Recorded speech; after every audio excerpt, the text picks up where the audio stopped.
Alors, je ne sais pas si vous avez entendu parler de cette thèse un peu étrange, l'idée du bug humain de Sébastien Boller. En gros, qui serait un peu l'humanité va à sa perte parce qu'elle est incapable de prévoir. En gros, pour résumer. Bon, nous sommes court-termistes. Moi, je dirais au contraire, c'est justement parce que nous sommes trop capables de prévoir que nous allons à notre perte. Voilà. Et là, au sens où les structures institutionnelles, il y a beaucoup d'institutions et d'acteurs qui prévoient l'avenir, et justement parce qu'ils prévoient l'avenir, d'accord, ils vont faire des choix qui vont justement être des choix qui vont être hostiles à l'environnement et au climat.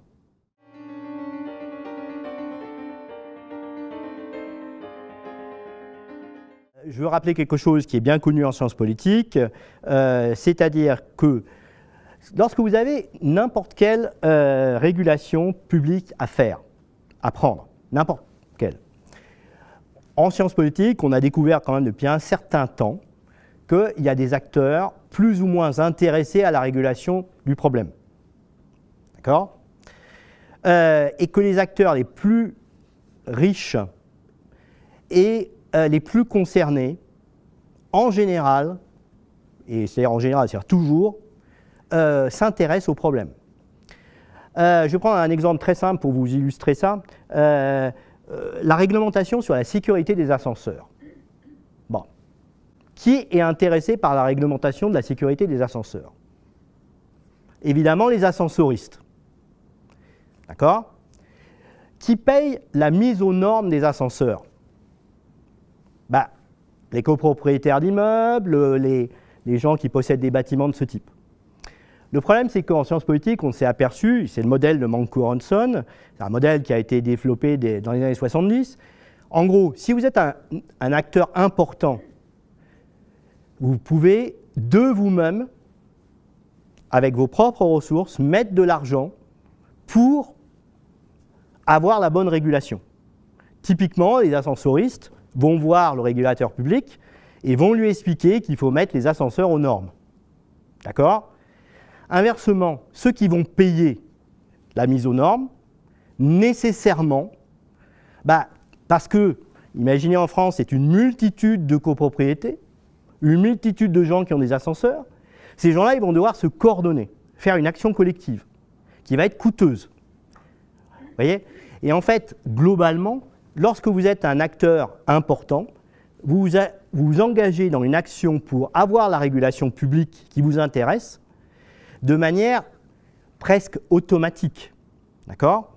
Et ça, vous le trouvez dans n'importe quel domaine. C'est-à-dire que plus vous êtes gros, plus vous avez tendance à pouvoir investir sur vos propres ressources sans difficulté pour avoir la régulation qui vous plaît.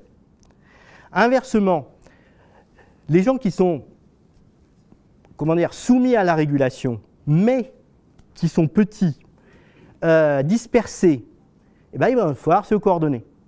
Parmi tous les gens qui possèdent des ascenseurs, bon, c'est une petite dépense, c'est un petit souci qu'ils ont, qui va arriver dans l'avenir, etc.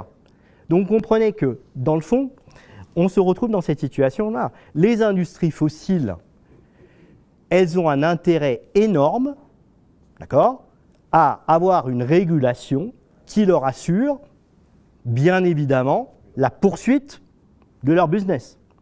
Et comme par ailleurs elles sont déjà très grosses, le coût de coordination est faible. Alors, on a beaucoup en gros, concrètement, pour ce qui est des sociétés pétrolières, il n'y en a pas 2000 sur la planète. Il n'y a pas 2000 sociétés pétrolières importantes. Il y en a une quinzaine. Et ces quinzaines de sociétés sont déjà tellement énormes en elles-mêmes qu'elles peuvent trouver les ressources en elles-mêmes pour payer des gens qui vont faire en sorte qu'on ait la bonne régulation. D'accord ? Inversement, dans le problème climatique, les gens qui vont être éventuellement victimes des problèmes climatiques, eh bien, d'une part, c'est l'ensemble de l'humanité, si on veut, d'accord ? Bon. Et par ailleurs, il y a des questions de délai. C'est-à-dire que, en gros, une société pétrolière, elle fait des profits tout de suite, elle défend ses profits tout de suite. Inversement, eh bien, l'humanité d'ailleurs est un peu dispersée, et ensuite, les problèmes arriveront bien plus tard. Donc on est vraiment dans la situation quasiment idéale typique où les acteurs économiques qui vivent de l'émission de CO2 s'opposeront à toute régulation nationale, continentale de leur activité, parce qu'ils comprennent qu'à terme, la valeur de ce qu'ils font va aller vers zéro. Vous voyez? Donc c'est justement parce qu'ils prévoient que ça va aller vers zéro qu'ils font tout pour empêcher ça. S'ils étaient pris par surprise, vous voyez, imaginez les sociétés pétrolières, on les prend par surprise et tout d'un coup il y a une régulation, on arrête toute l'industrie fossile. Ah, ils seraient pris par surprise. Mais comme ils savent par définition qu'on va bientôt les réguler, ils font tout pour éviter des régulations trop fortes. Et en fait, ça correspond, alors ça a été théorisé par un certain nombre de gens à l'échelle de la planète. Ils disent maintenant, on est au stade où vous avez des groupes d'intérêt, pro-fossiles, c'est-à-dire qui profitent d'émissions de CO2, et d'autres qui sont victimes. Et en fait, on commence, alors ça c'est un peu l'aspect un peu positif, c'est de dire qu'ils commencent à avoir des groupes d'intérêt qui comprennent que leur business est mis en danger par l'émission de CO2. Alors typiquement, le groupe qu'on cite toujours, c'est les assureurs. C'est-à-dire les assureurs, c'est des grosses sociétés, d'accord, ou les sociétés de réassurance, qui ont des statistiques sur les détériorations du climat, sur le coût des... Et ces gens-là peuvent éventuellement s'opposer aux industries fossiles. Bon. Sachant que, bien sûr, pour l'instant, l'équilibre est plutôt du côté des industries fossiles. Bien. Après, ce qu'il faut noter, d'une part, il y a l'intérêt à agir. Et ensuite, la question, est-ce que les gens ont agi? Alors là, c'est une question qui est de plus en plus travaillée par les historiens. C'est-à-dire que les historiens de l'environnement ont de plus en plus ce qu'on appellerait le smoking gun. C'est-à-dire qu'une chose est de dire les industries pétrolières avaient tout intérêt à agir pour empêcher toute régulation qui leur soit négative. Une autre chose est de dire nous avons les preuves historiques, factuelles, qu'ils ont agi. Bien. Il se trouve qu'actuellement, on commence à avoir les preuves.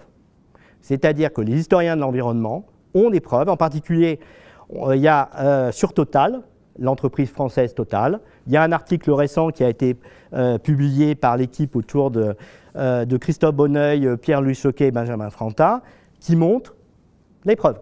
C'est-à-dire qu'on a les preuves que Total savait et que probablement il a décidé à un certain moment de s'engager dans une politique de lobbying et une politique de déni climatique. Donc on a vraiment maintenant pas mal de preuves. Alors bien sûr, il y a l'aspect juridique, c'est-à-dire qu'il y a des gens, on cherche ces preuves aussi éventuellement pour faire des procès en responsabilité par rapport à ces sociétés. Bon. Mais de fait, ce qui est intéressant, c'est que je pense qu'il n'y a plus beaucoup de doutes, pour le coup, que ce sont les sociétés pétrolières qui ont été à l'origine du climato-scepticisme. C'est-à-dire qu'une des raisons pour lesquelles on n'a pas été très vite, c'est parce que ça gênait un certain nombre de sociétés et qu'elles se sont engagées dans un grand mouvement de développement du climato-scepticisme.